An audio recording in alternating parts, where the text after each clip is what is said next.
We are recording.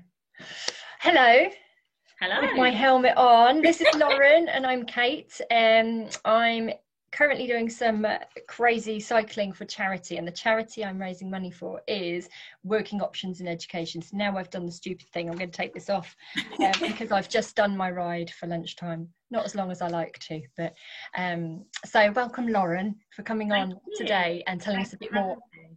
You're very welcome.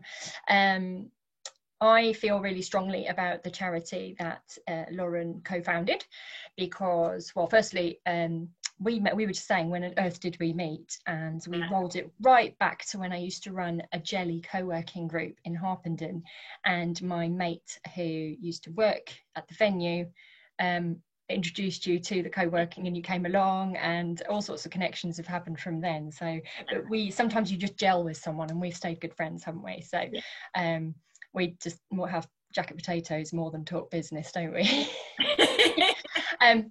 So when I quite quickly got involved with the charity, and currently there is a funding gap because of COVID, obviously, for the charity. And what I want is that people understand, we all hear about all the mainstream charities there, especially now it's October, a lot of companies are doing funding matching, aren't they? And there are your usual charities that generally have the budget to be on television that we hear about, or local hospices and stuff like that. But I think this charity is incredibly important because it's looking after the future generations. So Lauren, could you tell us a little bit about you and how Working Options in Education came about? Yeah, no problem. As I say, thanks for having me. And I think it's really important, actually, what you're saying there, Kate, about, I think there's so many great charities out there. People don't always know about what it is that you're doing because of the resource and the coverage. And, that for charities, as much as businesses, especially now, resource is so precious. And so opportunities like this are great. So thank you for that. So how did Working Options in Education start? It was myself and my uncle, Paul Monk, who co-founded it. And to be honest with you, it was a case of, I had recently graduated. I'm from Luton. He's also from Luton originally. And I was about 22. So going back 10 years now, 10, 11 years. And I said, look, I know you do fundraising stuff, but I don't know what. Can I help? Because I'd just come out of uni. And actually, although I had this great degree, I don't know about you, but I think a lot of people I speak to, I had no idea what to expect, actually, when I left university, and what opportunities there were, how to navigate this world of graduate recruitment, assessment centres, all these weird tests you were sent. And I was really overwhelmed. And I think, although I had some great role models around me, I didn't really have anybody coming in early enough when I was kind of at high school and college saying, right, have you thought about what networking means? Have you thought about, getting work experience in different fields to understand what it is you like and what you're good at and what you might want to do? And so when I spoke to Paul, he said, I have this idea. I really want us to go back to our own sixth form and talk to the students about, what is out there, what is possible, no matter where you come from. So many people give Luton a bad rap. And I think it was just a case of, he's at the other end of the spectrum where he'd not gone to university and has done incredibly well for himself through hard work and intelligence and networking and all that kind of stuff, and built this great career and contacts based up. So he could utilise that. And I was fresh out of uni thinking, great, I've got that experience to go back and say, right, I've literally just done this a few years ago. This is what I wish I'd known. And he can do it the other way, saying, if I'd had more confidence, if I'd believed more that I could achieve what I have, I might have got there quicker. So that's how it started. And then what we do is essentially we're just trying to raise aspirations of kids in state education, normal backgrounds, challenged backgrounds, to say, look, you can do what it is you want to do. You just need to think about some of the softer skills, or employability skills, as colleges and schools will call them, because these are skills that will help you no matter where you go, no matter what profession, what industry.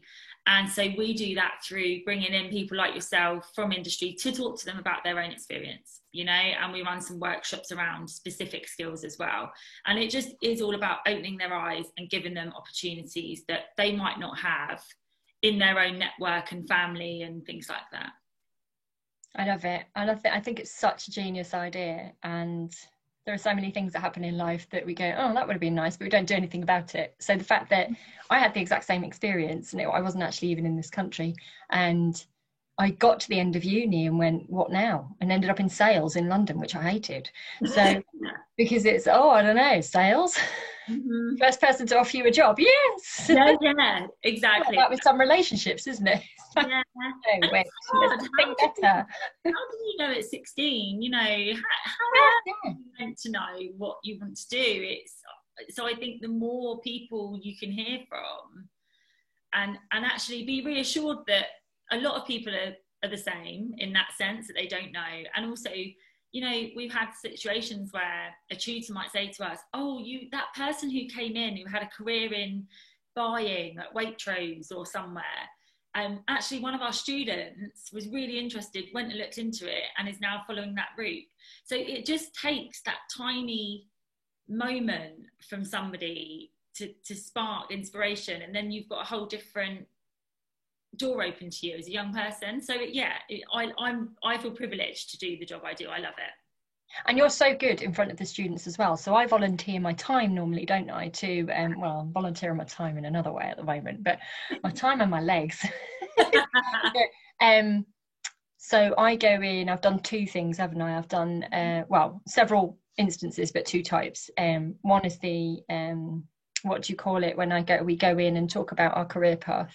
Yeah, insights from industry. Insights from industry. And the other one was an employability skills workshop, wasn't it?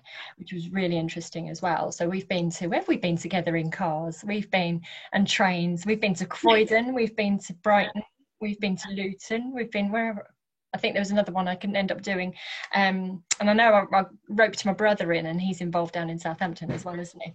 Mm-hmm. And just telling, so all I do is tell my story. And when we get the feedback forms and we look through them, it's great to see. It's really, really similar, the feedback, isn't it? It's it was really good to know that I have it in me what I need to succeed. I just need, it doesn't matter that I don't know exactly what I want to do now, because I might end up doing something completely different anyway, given my work journey. Obviously, I've done all sorts. So why do you think that's important, especially now that you guys keep, because I saw what you wrote about the Bridge the Gap. So if you could tell us a bit about Bridge the Gap and why that's incredibly important for you now.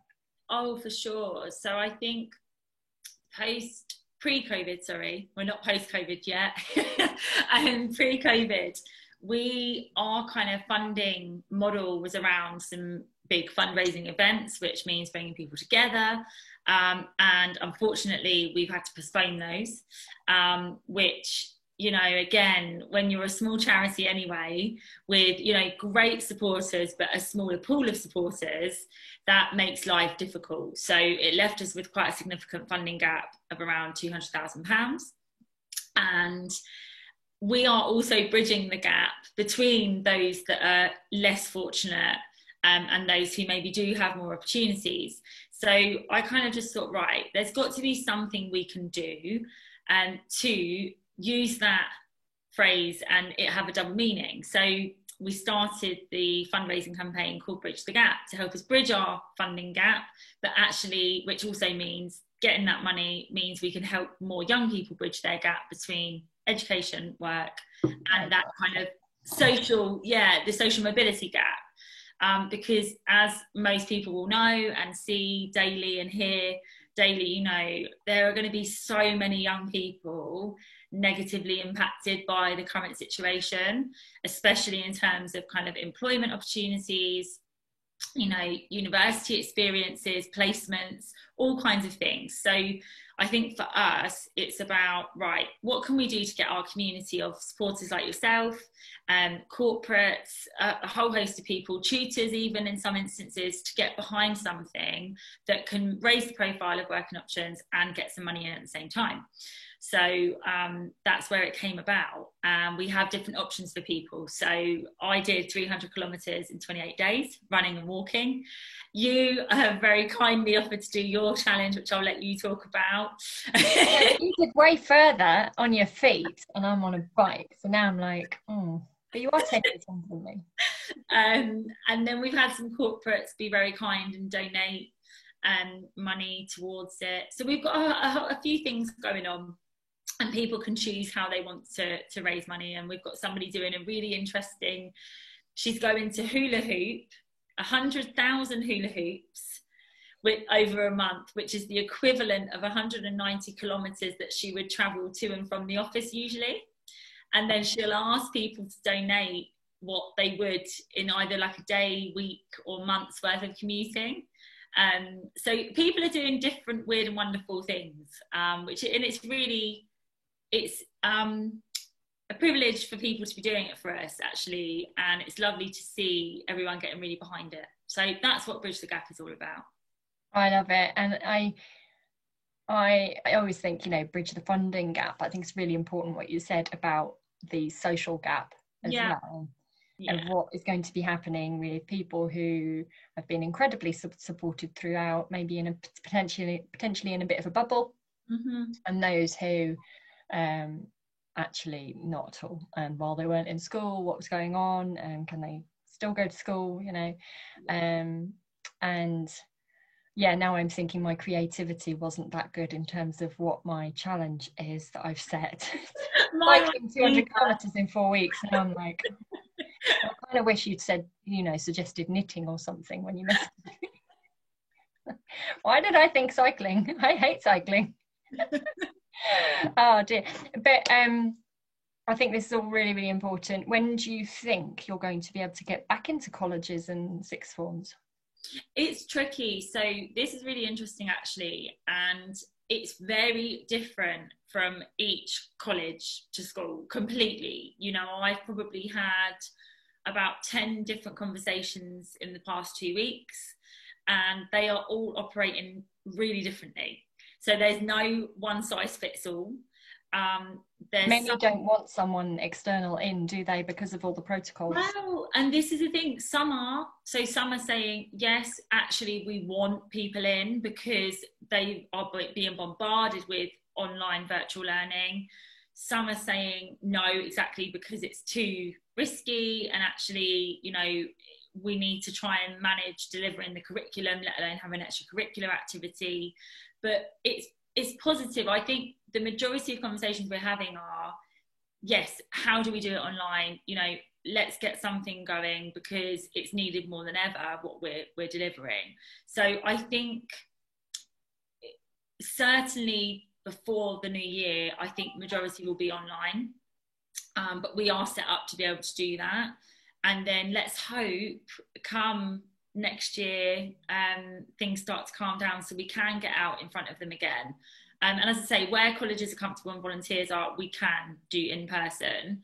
But for colleges in the education sector generally, it's such a drastic change for them in terms of going from classroom learning to using Zoom, Teams, and those things we're talking about, the kids who haven't got the resource or equipment or support at home in the same way, those are the things you forget about. And actually, you can't, there's certain elements with the circumstances we're in, you can't control. So, I think it will be interesting to see how it goes for us as a charity and what we can do in those parameters. But I think, we've done some great stuff already, and I'm positive that it will actually raise again the number of students coming to us on their own. I love that. And I've seen firsthand I'm thinking of one in particular that we did, where you had students that started out like this. Yeah. Granted, there is one that fell asleep, wasn't there? Do you remember? Yeah. One that fell asleep. But the others, especially, you know, there's always a bit more of a chatterbox who thinks they're clever at the front, sort of sitting up straight and really engaged by the end of it. So that is a complete opposite of what would normally happen in a session or a class, is sort of alert at the beginning, falling asleep at the end. So I think, and get the feedback that we got, that's why it's so important what you guys do. And I think definitely think more people should know about it. So I'm going to ask you in a sec different ways people can get involved. The first way people can get involved is to please go to my what am I using, Just Giving page to donate. I have a little way yet to go to get anywhere near how much Lauren raised. So and is it still growing? Are people still donating on yours? Not at the moment, actually. I think I did get a donation last week. I'm amazed by what I raised. You know, I'm chuffed, and it just was because I bombarded people a little bit. Oh, did you? Maybe I just haven't done that enough. I do have a couple of emails to send, but yes, please, if you can, I'm going to post the link. If you can donate, it's all going to Working Options in Education. I don't see a penny of it. It's all through Just Giving.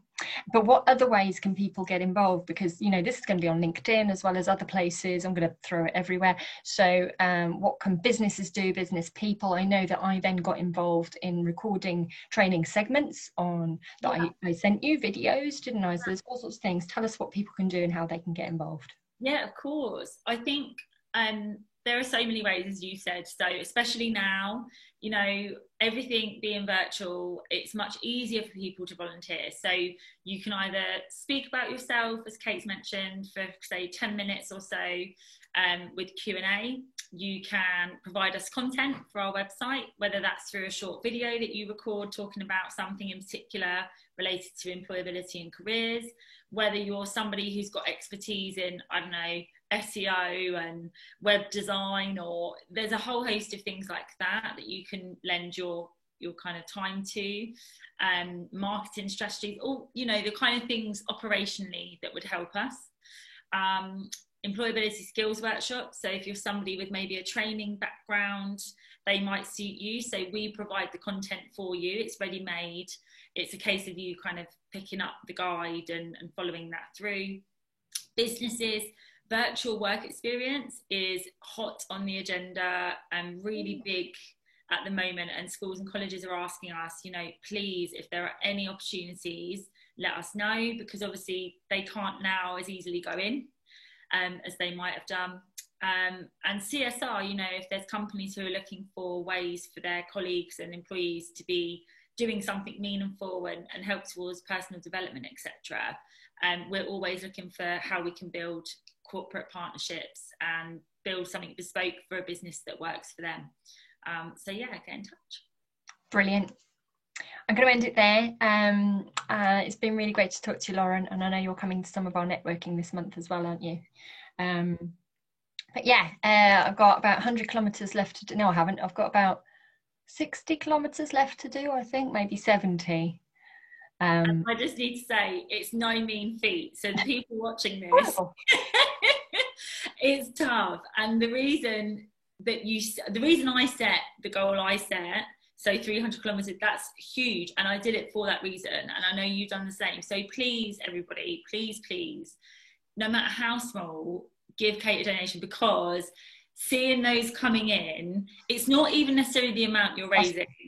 It's seeing another person, you can do it, you can, to keep you going. And I think, you know, I can tell you, it is the best feeling seeing it, and it does really go to worthwhile causes. And, you know, helping a young person change their direction is huge. Think back to when you were 16 and what you wish you'd known. That's what I would say. Yeah, absolutely. So true. Thank you so much, Lauren. I'm going to stop recording and we can keep chatting. All right, take care, everybody. You know where to contact us. I'm going to tag Lauren, and I'm here. So have a lovely day. Take care.